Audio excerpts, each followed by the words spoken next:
ਸਤਿ ਸ਼੍ਰੀ ਅਕਾਲ, ਸਵਾਗਤ ਹੈ ਸਾਰੇ ਹੀ ਦਰਸ਼ਕਾਂ ਦਾ। ਪੰਜਾਬ ਇਸ ਵੇਲੇ ਵੇਖ ਰਹੇ ਹੋ ਤੁਸੀਂ ਤੇ ਮੈਂ ਹਾਂ ਗਗਨਦੀਪ ਸਿੰਘ ਲੈ ਕੇ ਹਾਜ਼ਰ ਹਾਂ ਪੰਜਾਬ, ਪੰਜਾਬੀ ਅਤੇ ਪੰਜਾਬੀ ਦੇ ਨਾਲ ਜੁੜੀਆਂ ਖਾਸ ਖਬਰਾਂ। ਸਭ ਤੋਂ ਪਹਿਲਾਂ ਰੁੱਖ ਕਿਸਾਨੀ ਸੰਘਰਸ਼ ਦੇ ਵੱਲ ਕਰਦੇ ਹਾਂ। ਕਿਸਾਨ ਜਥੇਬੰਦੀਆਂ ਦੇ ਸੰਘਰਸ਼ ਦੇ ਦਰਮਿਆਨ ਦਿੱਲੀ ਪੁਲਿਸ ਦੇ ਵੱਲੋਂ ਪ੍ਰੈਸ ਕਾਨਫਰੰਸ ਕੀਤੀ ਗਈ ਹੈ।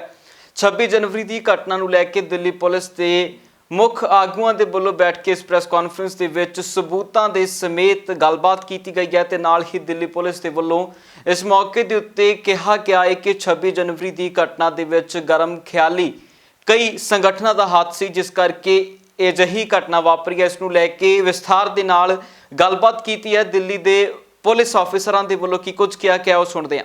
हम लोगों ने किसान जो नेता हैं जो वहाँ पे आंदोलन कर रहे हैं उनको भी ये बात बताई थी कि कुछ एलिमेंट्स ऐसे हैं जो इस किसान आंदोलन का फ़ायदा उठाना चाहते हैं। और इसी कॉन्टेक्स्ट में दिल्ली पुलिस को सोशल मीडिया मॉनिटरिंग के कॉन्टेक्स्ट में एक पर्टिकुलर अकाउंट के द्वारा एक डॉक्यूमेंट अपलोड किया गया जिसका नाम टूल किट है। उस टूल किट को एक particular Khalistani pro Khalistani organisation है जिसका नाम पोएटिक जस्टिस फाउंडेशन है, इसके द्वारा इसकी ऑथरशिप दिखाई गई है।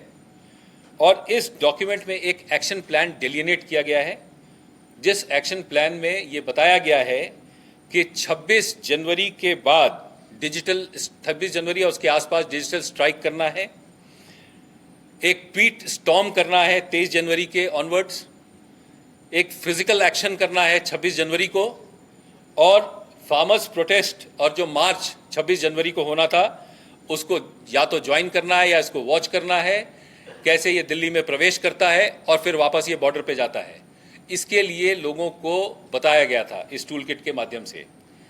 इसको अपलोड किया गया और फिर कुछ देरों बाद इसको डिलीट भी कर दिया गया, लेकिन ये हमारे संज्ञान में आया है। और अगर आप 26 जनवरी और उसके आसपास के इवेंट्स को देखें तो आपको ये मालूम होगा कि ये बिल्कुल कॉपी कैट बिल्कुल एग्जीक्यूशन था। जिस तरह का प्लान इस डॉक्यूमेंट में है उसी तरह की एक्टिविटीज़ ग्राउंड पे भी दिखाई देती हैं। तो इसका संज्ञान लेते हुए दिल्ली पुलिस ने जो ऑथर्स हैं टूल किट के उनके खिलाफ एक केस दर्ज किया है, धारा 124A, 153A, 153 और 120 भी आईपीसी में, जिसका कि इन्वेस्टिगेशन दिल्ली पुलिस की साइबर सेल द्वारा किया जाएगा। उधर लगातार बेअदबी मामलों ਨੂੰ ਲੈ ਕੇ ਰੇੜਕਾ ਬਰਕਰਾਰ ਸੀ ਕਿ ਆਖਰਕਾਰ ਬੇਅਦਬੀ ਮਾਮਲਿਆਂ ਦੀ ਜਾਂਚ ਕਦੋਂ ਪੰਜਾਬ ਪੁਲਿਸ ਦੇ ਹੱਥ ਆਵੇਗੀ। ਹੁਣ ਪੰਜਾਬ ਦੇ ਮੁੱਖ ਮੰਤਰੀ ਕੈਪਟਨ ਅਮਰਿੰਦਰ ਸਿੰਘ ਨੇ ਖੁਦ ਇਸ ਗੱਲ ਦਾ ਐਲਾਨ ਕੀਤਾ ਹੈ ਕਿ ਉਹਨਾਂ ਦੇ ਹੱਥ ਸੀਬੀਆਈ ਦੇ ਵੱਲੋਂ ਆਈਆਂ ਫਾਈਲਾਂ ਆ ਚੁੱਕੀਆਂ ਨੇ। ਦੱਸ ਦਈਏ ਕਿ 5 ਦੇ ਕਰੀਬ ਫਾਈਲਾਂ ਨੇ ਜਿਨ੍ਹਾਂ ਦੇ ਵਿੱਚ ਬੇਅਦਬੀ ਮਾਮਲਿਆਂ ਨੂੰ ਲੈ ਕੇ ਅਹਿਮ ਸਬੂਤ ਨੇ। ਕੈਪਟਨ ਅਮਰਿੰਦਰ ਸਿੰਘ ਨੇ ਇਸ ਨੂੰ ਲੈ ਕੇ ਵਿਰੋਧੀਆਂ ਨੂੰ ਵੀ ਨਿਸ਼ਾਨੇ ਦੇ ਉੱਤੇ ਲਿਆ। ਇੰਨੀ ਦੇਰ ਤੋਂ ਅਸੀਂ ਇਹਦਾ ਪਿੱਛਾ ਕਰਦੇ ਹਾਂ ਕਿ ਸੱਚਾਈ ਨਿਕਲਣੀ ਚਾਹੀਦੀ ਹੈ ਕਿ ਬੇਅਦਬੀ ਕਿੱਥੇ ਹੋਈ ਹੈ, ਕੈਸੇ ਹੋਈ ਹੈ, ਕਿਹਨੇ ਕੀਤੀ ਹੈ। ਔਰ ਉਹਦੇ ਵਿੱਚ ਫਿਰ ਜਦੋਂ ਅਸੀਂ ਆਏ, ਅਸੀਂ ਜਸਟਿਸ ਰਣਜੀਤ ਸਿੰਘ ਕਮਿਸ਼ਨ ਬਿਠਾਇਆ ਸੀ, ਉਹਨਾਂ ਦਾ ਵੀ ਇਹ ਬਿਠਾਇਆ ਸੀ ਅਸੀਂ 6 ਜੂਨ 2018 ਨੂੰ। ਉਹਨਾਂ ਨੇ ਆਪਣੀ ਰਿਪੋਰਟ 'ਚ ਸਪਸ਼ਟ ਕਰ ਦਿੱਤਾ ਕਿ ਉਹਨਾਂ ਦੇ ਮਨ ਦੇ ਵਿੱਚ ਕੀ ਸੀ। ਉਸ ਤੋਂ ਬਾਅਦ ਅਸੀਂ ਪੰਜਾਬ ਅਸੈਂਬਲੀ ਨੇ ਰੈਜ਼ੋਲੂਸ਼ਨ ਕੀਤਾ 28/8/18 ਨੂੰ ਕਿ ਇਹ ਕਾਗਜ਼ ਵਾਪਸ ਕੀਤੇ ਜਾਣ। ਬਾਰ-ਬਾਰ ਟਾਲਦੇ ਰਹੇ। ਔਰ ਟਾਲਣ ਵਾਲਾ ਕੌਣ? ਇੱਕ ਥੋੜਾ ਮਿਨਿਸਟਰ ਬੈਠਾ ਹੈ ਅਕਾਲੀ ਦਲ ਦਾ, ਉੱਥੇ ਅਗਰ ਉਹ ਚਾਹੁੰਦੇ ਸੀ ਕੋਈ ਸਾਨੂੰ ਹੈਲਪ ਕਰੇ ਸਿਮਰਤ ਕੌਰ, ਉਹ ਕਰਾ ਸਕਦੀ ਸੀ ਵਾਪਸ, ਕਿਉਂ ਨਹੀਂ ਉਹਨੇ ਵਾਪਸ ਕਰਾਇਆ? ਹੁਣ ਜਦੋਂ ਉਹਨਾਂ ਨੇ ਗਵਰਨਮੈਂਟ ਛੱਡਤੀ, ਉਹਦਾ ਮਤਲਬ ਇਹਨਾਂ ਦਾ ਦਬਾਅ ਸੀ ਕਿ ਉਧਰੋਂ ਕਾਗਜ਼ ਵਾਪਸ ਆਉਣ। ਔਰ ਇੱਕ ਵਾਰ ਛੱਡਤੀ, ਫਿਰ ਉਹਨਾਂ ਨੇ ਕੋਰਟ ਦਾ ਜਿਹੜਾ ਹੁਕਮ ਹੋਇਆ ਉਹਨੂੰ ਤਾਮੀਲ ਕਰਦੇ ਹੋਏ ਇਹ ਕਾਗਜ਼ ਸਾਡੇ ਕੋਲ ਵਾਪਸ ਆ ਗਏ ਨੇ। ਤਾਂ ਸ਼ੁਕਰ ਕਰੋ ਕਿ ਹੁਣ 4 ਸਾਲਾਂ ਬਾਅਦ ਇਹ ਕੰਮ ਹੁਣ ਸਿਰੇ ਪਹੁੰਚਣ ਲੱਗਿਆ।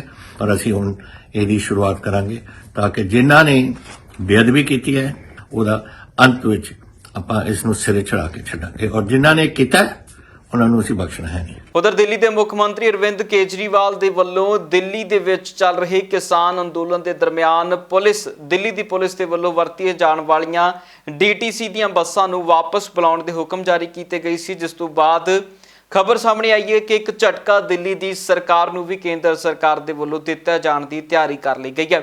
ਇਸ ਨੂੰ ਲੈ ਕੇ ਦਿੱਲੀ ਦੇ ਉਪ ਮੁੱਖ ਮੰਤਰੀ ਮਨੀਸ਼ ਸਿਸੋਦੀਆ ਦੇ ਵੱਲੋਂ ਪ੍ਰੈਸ ਕਾਨਫਰੰਸ ਕੀਤੀ ਗਈ ਹੈ। ਮਨੀਸ਼ ਸਿਸੋਦੀਆ ਦਾ ਕਹਿਣਾ ਹੈ ਕਿ ਹੁਣ ਕੇਂਦਰ ਸਰਕਾਰ ਜਲਦ ਹੀ ਦਿੱਲੀ ਸਰਕਾਰ ਦੀਆਂ ਸ਼ਕਤੀਆਂ ਉਪ ਰਾਜਪਾਲ ਨੂੰ ਦੇਣ ਦੀ ਤਿਆਰੀ ਕਰ ਰਹੀਆਂ ਨੇ। ਕੀ ਕੁਝ ਕਿਹਾ ਹੈ ਮਨੀਸ਼ ਸਿਸੋਦੀਆ ने, सुनते हैं। दिल्ली की सरकार को बनाने का जो कानून है, जिसे JNCTT एक्ट कहते हैं, उसमें बदलाव करके केंद्र सरकार अब LG को इतनी पावर देने जा रही है कि वो दिल्ली की चुनी हुई सरकार के काम रोक सकें। दिल्ली की चुनी हुई सरकार के पास अब निर्णय लेने की शक्ति नहीं होगी, वो LG के पास होगी। LG का मतलब है केंद्र सरकार के पास होगी, केंद्र की BJP की सरकार के पास में होगी। स्टेट गवर्नमेंट जिसको जनता चुनती है, दिल्ली की जनता चुनती है, उसके पास में अब डिसीजन लेने की पावर नहीं होगी। और बहुत ही गोपनीय तरीके से, बहुत चुपचाप खुफिया तरीके से कल इन्होंने ये कैबिनेट में कानून लेके आए और उसको पास किया। केंद्र सरकार का जो ये कदम है वो लोकतंत्र में लोकतांत्रिक तरीके से जनता द्वारा चुनी गई सरकार की पावर कम करने का जो कदम है, ये लोकतंत्र की आत्मा के खिलाफ तो है ही है, ये संविधान के भी खिलाफ है।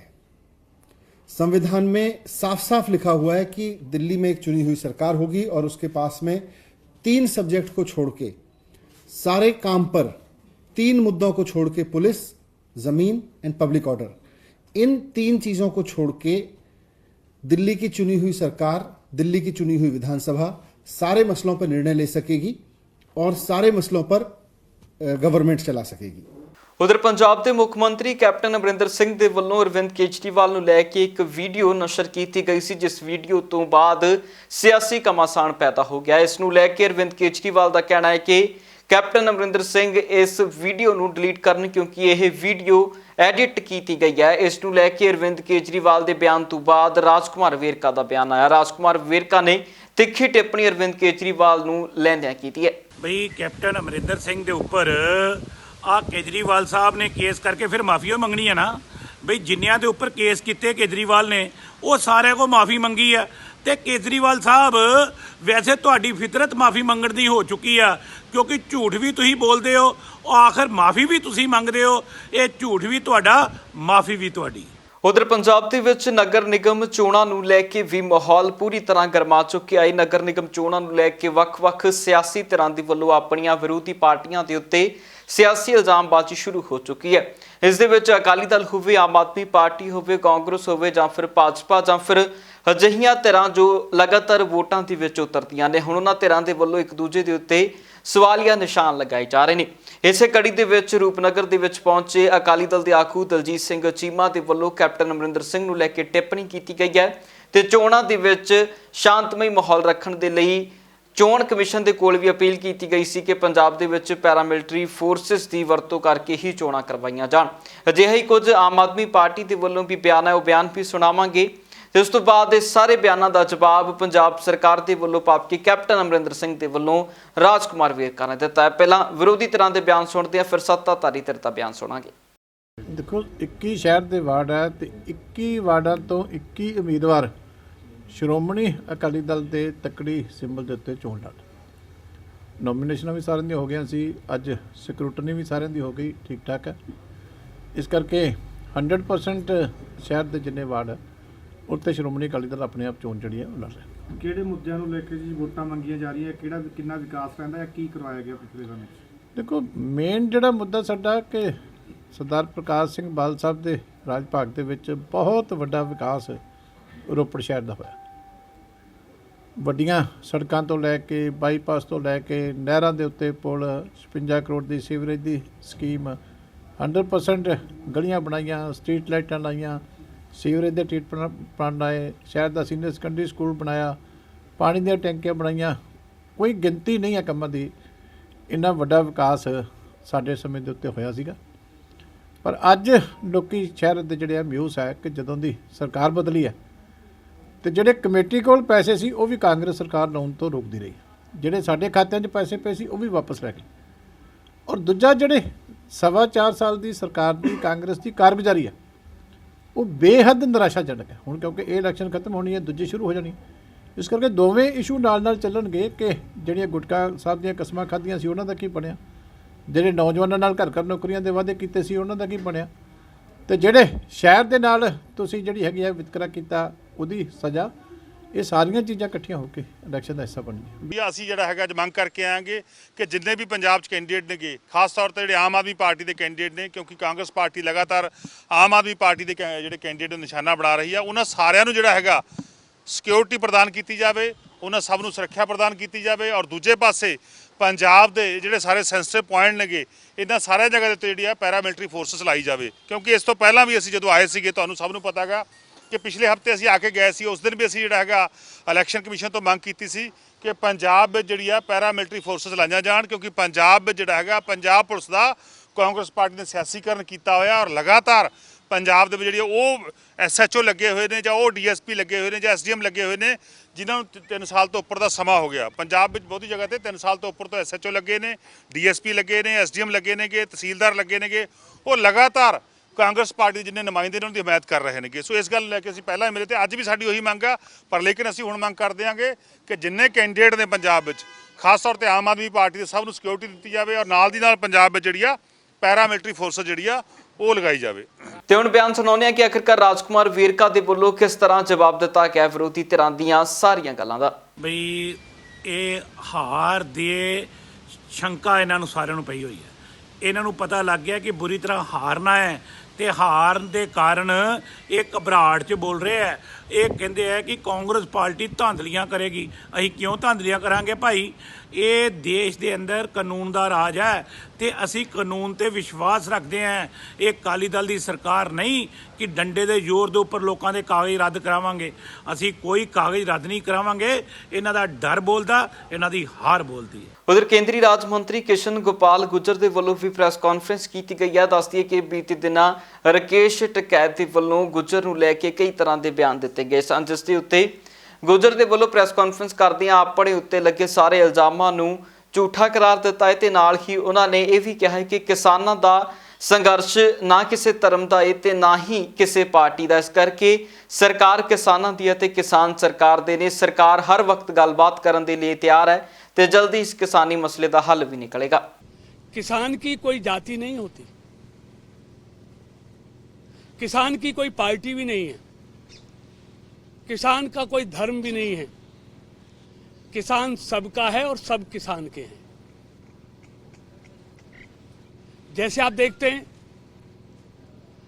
प्रकृति किसी के साथ भेदभाव नहीं करती।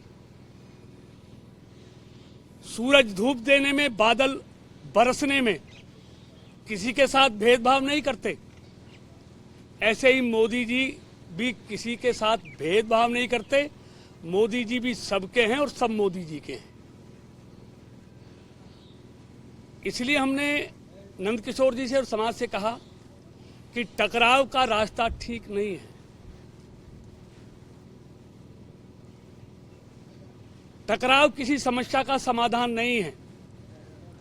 सब हमारे भाई हैं, सब अपने हैं। अपनी मांगों के लिए शांतिपूर्ण आंदोलन करना हर किसी का अधिकार है और हम भी तो सब किसान हैं।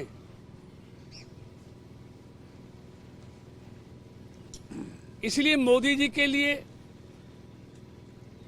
इस देश के 135 करोड़ लोग, हर धर्म को मानने वाले लोग, हर वर्ग के लोग, किसान हो, गरीब हो, दलित हो, पिछड़ा हो, सब मोदी जी सबके हैं। और मोदी सरकार का यही तो उद्देश्य है, सबको, सबका साथ, सबका विकास और सबका विश्वास को लेकर ये सरकार मोदी जी के नेतृत्व में चल रही है। उधर रूपनगर ਦੇ ਵਿੱਚ ਪੱਤਰਕਾਰਾਂ ਦੇ ਵੱਲੋਂ ਵੀ ਪ੍ਰਦਰਸ਼ਨ ਕੀਤਾ ਗਿਆ ਹੈ। ਪੱਤਰਕਾਰਾਂ ਦਾ ਕਹਿਣਾ ਸੀ ਕਿ ਕਈ ਪੱਤਰਕਾਰਾਂ ਦੇ ਖਿਲਾਫ ਦਿੱਲੀ ਪੁਲਿਸ ਦੇ ਵੱਲੋਂ ਪਰਚੇ ਦਰਜ ਕੀਤੇ ਗਏ ਨੇ ਜੋ ਕਿ ਬੇਬੁਨਿਆਦ ਨੇ। ਇਸ ਨੂੰ ਲੈ ਕੇ ਪ੍ਰਦਰਸ਼ਨ ਪੱਤਰਕਾਰਾਂ ਦੇ ਵੱਲੋਂ ਕੀਤਾ ਗਿਆ। ਇਹ ਕੇਂਦਰ ਸਰਕਾਰ ਨੇ ਮੀਡੀਆ ਦਬਾਉਣ ਦੀ ਕੋਸ਼ਿਸ਼ ਕੀਤੀ ਹੈ। ਜਿਹੜਾ ਸੱਚਾਈ ਦਾ ਕੰਮ ਸੀ ਉਹ ਇਸਨੇ ਉਪਰਾ ਕਰ ਦਿੱਤਾ ਹੈ। ਪੱਤਰਕਾਰਾਂ ਨੇ ਜਿੰਨੀ ਵੀ ਸੱਚਾਈ ਦਿਖਾਈ ਹੈ ਉਹ ਠੀਕ ਸੱਚਾਈ ਹੈ, ਪਰ ਜਿਹੜਾ ਮੋਦੀ ਮੀਡੀਆ ਹੈ ਇਹ ਉਸ ਨੂੰ ਲੁਕੋ ਰਿਹਾ ਹੈ। ਸਾਡੀ ਤਾਂ ਸਰਕਾਰ ਤੋਂ ਹੀ ਮੰਗ ਹੈ ਕਿ ਜਿਹੜਾ ਸੱਚਾਈ ਆ ਉਹਨੂੰ ਪੇਸ਼ ਕਰੇ ਤੇ ਜਿਹੜੇ ਝੂਠੀਆਂ ਰਿਪੋਰਟਾਂ ਉਹ ਰੱਦ ਕਰੇ। ਜਿਹੜੇ ਸਾਡੇ ਪੱਤਰਕਾਰਾਂ ਉੱਪਰ ਰੱਦ ਕੇਸ ਪਾਏ ਹੋਏ ਹਨ ਉਹਨੂੰ ਰੱਦ ਕਰੇ ਤੇ ਇਨਸਾਫ ਦਿਵਾਵੇ। ਅਸੀਂ ਇਹੀ ਮੰਗ ਕਰਦੇ ਹਾਂ ਸੈਂਟਰ ਤੋਂ। ਕੇਂਦਰ ਸਰਕਾਰ ਦਾ ਜੋ ਵਤੀਰਾ ਹੈ ਬਹੁਤ ਨਿੰਦਣਯੋਗ ਹੈ। ਪਿਛਲੇ ਸਮੇਂ ਦੌਰਾਨ ਅਸੀਂ ਦੇਖਿਆ ਹੈ ਕਿ ਕਿਸਾਨੀ ਸੰਘਰਸ਼ ਦੇ ਦੌਰਾਨ ਜੋ ਮੀਡੀਆ ਕਵਰੇਜ ਕਰ ਰਹੇ ਸਨ ਉਹਨਾਂ ਦੇ ਖਿਲਾਫ ਨਾ ਕੇਵਲ ਪਰਚੇ ਦਰਜ ਕੀਤੇ ਗਏ ਸਗੋਂ ਕਈ ਪੱਤਰਕਾਰਾਂ ਨੂੰ ਗ੍ਰਿਫਤਾਰ ਵੀ ਕੀਤਾ ਗਿਆ। ਅਸੀਂ ਉਸ ਦੀ ਜ਼ੋਰਦਾਰ ਨਿਖੇਧੀ ਕਰਦੇ ਹਾਂ ਤੇ ਮੰਗ ਕਰਦੇ ਹਾਂ ਕਿ ਜੋ ਪੱਤਰਕਾਰਾਂ ਦੇ ਖਿਲਾਫ ਝੂਠੇ ਕੇਸ ਦਰਜ ਕੀਤੇ ਗਏ ਨੇ ਉਹਨਾਂ ਨੂੰ ਵਾਪਸ ਕੀਤਾ ਜਾਵੇ ਅਤੇ ਆਉਣ ਵਾਲੇ ਸਮੇਂ ਦੇ ਵਿੱਚ ਵੀ ਜੇ ਅਜਿਹਾ ਵਤੀਰਾ ਧੱਕੇਸ਼ਾਹੀ ਵਾਲਾ ਸਰਕਾਰ ਦਾ ਜਾਰੀ ਰਿਹਾ ਤਾਂ ਅਸੀਂ ਆਪਣੇ ਸੰਘਰਸ਼ ਨੂੰ ਹੋਰ ਤਿੱਖਾ ਕਰਾਂਗੇ। ਔਰ ਮੈਂ ਸਾਰੇ ਜੋ ਇੱਥੇ ਸਾਥੀ ਸਾਡੇ ਜ਼ਿਲ੍ਹੇ ਭਰ ਤੋਂ ਆਏ ਨੇ ਉਹਨਾਂ ਦਾ ਸਾਰਿਆਂ ਦਾ ਧੰਨਵਾਦ ਕਰਦਾ ਹਾਂ ਕਿ ਉਹਨਾਂ ਨੇ ਇਕੱਠੇ ਹੋ ਕੇ ਅਸੀਂ ਇਸ ਗੱਲ ਦਾ ਇੱਕ ਪ੍ਰੋਟੈਸਟ ਕੀਤਾ। ਪੱਤਰਕਾਰਾਂ ਨੂੰ ਆਪਸ 'ਚ ਏਕਾ ਕਰਨਾ ਚਾਹੀਦਾ ਹੈ, ਇੱਕ ਦੂਜੇ ਨਾਲ ਸਹਿਯੋਗ ਕਰਨਾ ਚਾਹੀਦਾ ਹੈ। ਜੇ ਪੱਤਰਕਾਰ 'ਚ ਕੋਈ ਐਲੀਮੈਂਟ ਗਲਤ ਹੈ ਤਾਂ ਉਹਨੂੰ ਬੈਠ ਕੇ ਸਮਝਾਉਣਾ ਚਾਹੀਦਾ ਫੈਟ 'ਤੇ, ਨਾ ਕਿ ਉਹਨੂੰ ਓਪਨਲੀ ਕੰਡੈਮ ਕਰਨਾ ਚਾਹੀਦਾ। ਕਿਉਂਕਿ ਪੱਤਰਕਾਰਾਂ ਨੂੰ ਜਿਹੜੀ ਇਹ ਗੱਲ ਹੈਗੀ ਹੈ, ਪੱਤਰਕਾਰਾਂ ਦੀ ਇੱਕ ਆਸਕ ਹੈ ਸਮਾਜ ਦੇ ਵਿੱਚ ਵੀ ਪੱਤਰਕਾਰ ਜਿਹੜੇ ਨਿਰਪੱਖ ਗੱਲ ਕਰਦੇ ਆ ਔਰ ਜਿਹਦੇ ਵਿੱਚ ਉਹਨਾਂ ਦਾ ਆਪਣਾ ਕੋਈ ਹਿੱਤ ਨਹੀਂ ਹੁੰਦਾ, ਉਹ ਇੱਕ ਵੱਡੇ ਹਿੱਤਾਂ ਵਾਸਤੇ ਆਵਾਜ਼ ਉਠਾਉਂਦੇ ਆ ਤਾਂ ਕਿ ਲੋਕ ਸੁਰੱਖਿਅਤ ਰਹਿਣ, ਲੋਕਾਂ ਦੀ ਜਿਹੜੀ ਆਵਾਜ਼ ਹੈ ਸਰਕਾਰ ਤੱਕ ਪਹੁੰਚੇ। ਲੇਕਿਨ ਸਰਕਾਰ ਹੁਣ ਉਹੀ ਆਵਾਜ਼ ਬੰਦ ਕਰ ਰਹੀ ਹੈ ਜਿਹੜੀ ਕਿ ਬਹੁਤ ਖਤਰਨਾਕ ਗੱਲ ਹੈ। ਇੱਕ ਨੌਜਵਾਨ ਨਵਰੀਤ ਸਿੰਘ ਦਾ ਦੇਹਾਂਤ ਹੋ ਗਿਆ ਸੀ। ਨਵਰੀਤ ਦਾ ਅੱਜ ਅੰਤਿਮ ਅਰਦਾਸ ਸੀ। ਇਸ ਸਮਾਗਮ ਦੇ ਵਿੱਚ ਸਾਰੀਆਂ ਹੀ ਸਿਆਸੀ ਧਿਰਾਂ ਦੇ ਆਗੂ ਮੌਜੂਦ ਰਹੇ ਨੇ। ਇਸ ਮੌਕੇ ਦੇ ਉੱਤੇ ਸੁਖਪਾਲ ਸਿੰਘ ਖਹਿਰਾ ਦੇ ਸਮੇਤ ਕਾਂਗਰਸ ਦੀ ਸੀਨੀਅਰ ਲੀਡਰਸ਼ਿਪ ਵੀ ਨਜ਼ਰ ਆਈ ਹੈ, ਜਿਨ੍ਹਾਂ ਦੇ ਵਿੱਚੋਂ ਪ੍ਰਿयंका ਗਾਂਧੀ ਖਾਸ ਤੌਰ ਤੇ ਉੱਥੇ ਪਹੁੰਚੇ ਨੇ ਤੇ ਪ੍ਰਿयंका ਗਾਂਧੀ ਨੇ ਪਹੁੰਚ ਕੇ ਇਸ ਮੌਕੇ ਦੇ ਉੱਤੇ ਸਰਕਾਰ ਅਤੇ ਪ੍ਰਸ਼ਾਸਨ ਦੋਹਾਂ ਦੇ ਉੱਤੇ ਗੰਭੀਰ ਇਲਜ਼ਾਮਾਂ ਦੀ ਝੜੀ ਲਾਈ ਹੈ। ਇਸ ਮੌਕੇ ਦੇ ਉੱਤੇ ਪ੍ਰਿयंका ਗਾਂਧੀ ਦਾ ਕਹਿਣਾ ਸੀ ਕਿ ਮੇਰਾ ਵੀ ਜਵਾਨ ਪੁੱਤ ਹੈ, ਇਸ ਕਰਕੇ ਮੈਂ ਇਸ ਮਾਂ ਦਾ ਦੁੱਖ ਸਮਝ ਸਕਦੀ ਹਾਂ। ਕੀ ਕੁਝ ਕਹਿ ਰਹੀ ਹੈ ਪ੍ਰਿयंका ਗਾਂधी, ਉਹ ਸੁਣਦੇ ਹਾਂ। ये मौका नहीं है कि हम राजनीतिक बात करें, लेकिन हम ऐसा जुल्म सह नहीं सकते। जो सच्चाई है वो सच्चाई है। ये कोई राजनीतिक आंदोलन नहीं है, ये एक सच्चा आंदोलन है, आपका आंदोलन है, किसानों का आंदोलन है, इस देश के एक एक वासी का आंदोलन है। इसीलिए मैं आज यहाँ आई क्योंकि मैं इस परिवार को कहना चाहती हूँ कि आप अकेले नहीं हैं। आपके साथ इस देश का एक एक देशवासी खड़ा है, चाहे वो किसी भी धर्म का हो। इस देश के कोने कोने का किसान आपके साथ खड़ा है, हम आपके साथ खड़े हैं। आज मेरे साथ यहाँ आए हुए हजारों कांग्रेस के पश्चिमी उत्तर प्रदेश के कार्यकर्ता आपके साथ हैं और मैं सरदार हरदीप सिंह जी को कहना चाहती हूँ कि आपके पोते की शहादत हम व्यर्थ नहीं होने देंगे। यही कहने के लिए मैं यहाँ आई हूँ और मेरी आशा है कि आप सबके मन में भी यही बात है। इस आंदोलन को तब तक जारी रखेंगे जब तक ये 3 काले कानून सरकार वापस नहीं लेगी। उधर विरोधी पार्टियां ਦੇ ਕਈ ਆਗੂ ਇਕੱਠੇ ਹੋ ਕੇ ਗਾਜ਼ੀਪੁਰ ਬਾਰਡਰ ਦੇ ਵੱਲ ਵਧੇ ਸਨ ਅਤੇ ਗਾਜ਼ੀਪੁਰ ਦੇ ਵਿੱਚ ਬੈਠੇ ਕਿਸਾਨਾਂ ਦੇ ਨਾਲ ਮੁਲਾਕਾਤ ਕਰਨ ਦੇ ਲਈ ਗਏ ਸਨ, ਪਰ ਗਾਜ਼ੀਪੁਰ ਰੋਡ ਦੇ ਉੱਤੇ ਪਹੁੰਚਣ ਤੋਂ ਪਹਿਲਾਂ ਹੀ ਪੁਲਿਸ ਦੇ ਵੱਲੋਂ ਉਹਨਾਂ ਨੂੰ ਰੋਕ ਦਿੱਤਾ ਗਿਆ ਹੈ ਅਤੇ ਇਹਨਾਂ ਦੇ ਵਿੱਚ ਹਰਸਿਮਰਤ ਕੌਰ ਬਾਦਲ ਦੇ ਸਮੇਤ ਵੱਖ-ਵੱਖ ਪਾਰਟੀਆਂ ਦੇ ਸੀਨੀਅਰ ਆਗੂ ਮੌਜੂਦ ਸਨ, ਜਿਨ੍ਹਾਂ ਦੇ ਵੱਲੋਂ ਪ੍ਰਦਰਸ਼ਨਕਾਰੀਆਂ ਤੱਕ ਪਹੁੰਚ ਕੀਤੀ ਜਾਣੀ ਸੀ, ਪਰ ਪ੍ਰਸ਼ਾਸਨ ਦੇ ਵੱਲੋਂ ਪਿੱਛੇ ਹੀ ਰੋਕ ਕੇ ਇਹਨਾਂ ਨੂੰ ਪ੍ਰਦਰਸ਼ਨਕਾਰੀਆਂ ਦੇ ਨਾਲ ਮਿਲਣ ਨਹੀਂ ਦਿੱਤਾ ਗਿਆ। बस आही कि अंदर कोई जा ही नहीं सकता है। 3 किलोमीटर दूर तक इस तरह बैरिकेड है, होर किसी पासों जाओ। मैं पूछा दूजे पासों, कहते नहीं दूजे पासे भी आई है, तुसी जा ही नहीं सकते। ਤੁਸੀਂ ਲੋਕ ਪਹੁੰਚੇ ਉਧਰ ਕਿਸਾਨ ਵੀ ਹੱਕ 'ਚ ਤੁਹਾਡੇ ਨਾਅਰੇਬਾਜ਼ੀ ਕਰ ਰਹੇ ਸਨ। देखो बेचारे किसान दे नाल तो उत्थे ओनू तो जेल तो भी माड़े हालातां 'ਚ बंद करता हैगा, ना बिजली ना पानी ना खान वास्ते ना आन जान दा रस्ता, लैटरिन तक नहीं हैगी, इंटरनेट भी बंद करता, कोई फोन करके दस भी ना सके। रब ना करे कोई हादसा हो जाए तो फायर ब्रिगेड कित्थों जाऊगी, एंबूलेंस कित्थों जाऊगी। एक सांसद होने दे नाते सानू पार्लीमेंट 'ਚ ਚੱਕਣ नहीं दिता जा रहा। कहते राष्ट्रपति अभिभाषण 'ਚ गल करो, इत्थे किसान सानू नहीं मिल सकता। मेरे हल्के दे 20 लोग मर चुके ने, असीं उन्हां ताईं पहुंच नहीं कर सकते ते सरकार कहंदी एक टेलीफोन करके सानू दस दो भी तुसीं उत्थे बिजली दी सुविधा दित्ती कि उत्थे फोन बूथ लाया भी कित्थों फोन करनगे। अज लोड़ है कि मलहम लगाओ, किसान दी सुनो, लोकां नूं इह सोशल फैब्रिक एकता दा इहनूं बर्बाद ना करो, ਇਹਨੂੰ ਕਾਇਮ ਰੱਖੋ ਕਿਉਂਕਿ ਦੇਸ਼ ਫਲਦਾ ਫੁੱਲਦਾ ਹੀ ਇਸ ਏਕਤਾ ਦੇ ਨਾਲ ਹੈਗਾ। ਪੰਜਾਬ ਇਸ ਵੇਲੇ ਦੇ ਵਿੱਚ ਫਿਲਹਾਲ ਲਈ ਨਹੀਂ, ਫਿਰ ਮੁੜ ਹਾਜ਼ਰ ਹੁੰਨੇ ਆ ਨਵੀਆਂ ਤੇ ਤਾਜ਼ਾ ਅਪਡੇਟਸ ਦੇ ਨਾਲ। ਤਦ ਤੱਕ ਲਈ ਮੈਨੂੰ ਦਿਓ ਇਜਾਜ਼ਤ। ਬਹੁਤ ਬਹੁਤ ਧੰਨਵਾਦ।